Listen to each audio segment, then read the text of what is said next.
Assalamualaikum warahmatullahi wabarakatuh. Perkenalkan, nama saya Azrul Nafal Halis dengan NRP 24 2022 036. Di sini, saya akan memaparkan karya ilmiah yang telah saya buat, yaitu pemodelan sumber gempa di wilayah Sulawesi Utara sebagai upaya mitigasi. Pemodelan sumber gempa di wilayah Sulawesi Utara telah dilakukan.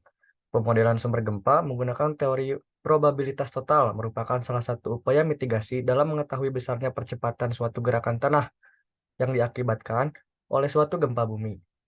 Analisis perhitungan percepatan tanah maksimum di batuan dasar meliputi probabilitas terlampaui 10% dalam 50 tahun.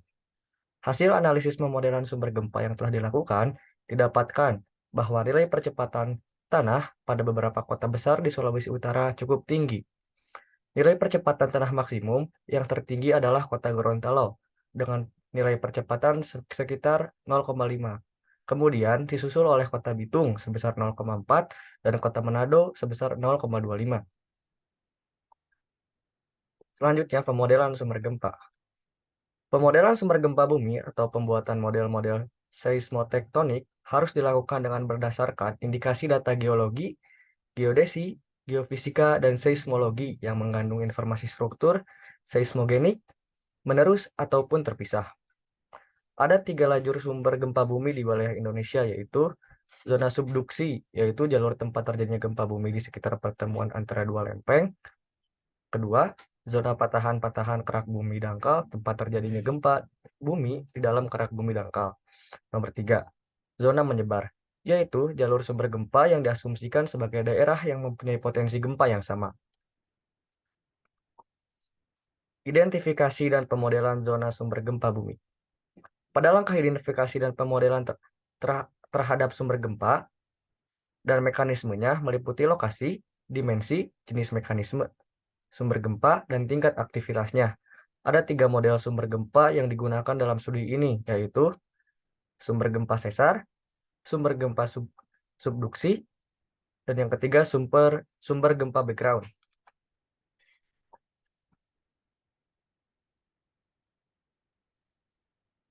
Hasil dan pembahasan. Didapatkan bahwa distribusi kejadian gempa utama di daerah atau wilayah Sulawesi bagian utara hampir merata. Ini berarti bahwa wilayah ini sangat rawan akan bencana gempa bumi. Gempa Gempa dangkal banyak terjadi di sekitar Laut Maluku akibat aktivitas tumbukan ganda Laut Maluku. Sedangkan gempa-gempa menengah dan dalam kebanyakan terjadi di sekitar Laut Sulawesi sebagai akibat gempa-gempa dalam dari tumbukan Laut Maluku dan penunjaman lempeng laut Filipina.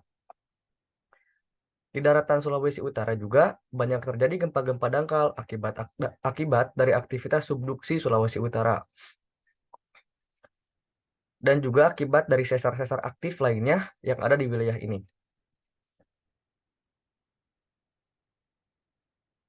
Kesimpulan untuk karya ilmiah pemodelan sumber gempa ini adalah dari pemodelan sumber gempa yang telah ditarik beberapa kesimpulan. 1. Wilayah Sulawesi Utara dan sekitarnya adalah wilayah yang sangat rentan akan goncangan gempa bumi. Hal ini dapat dilihat dari peta percepatan gempa di batuan dasarnya. Yang kedua, dari hasil perhitungan analisis hazard, dapatkan nilai percepatan gempa di batuan dasar Sulawesi Utara dan sekitarnya pada kondisi peak ground acceleration atau PGA untuk probabilitas terlampaui 10% dalam 50 tahun berkisar antara 0,5 sampai 0,6. Mungkin itu saja yang dapat saya sampaikan. Kurang lebihnya mohon maaf. Assalamualaikum warahmatullahi wabarakatuh.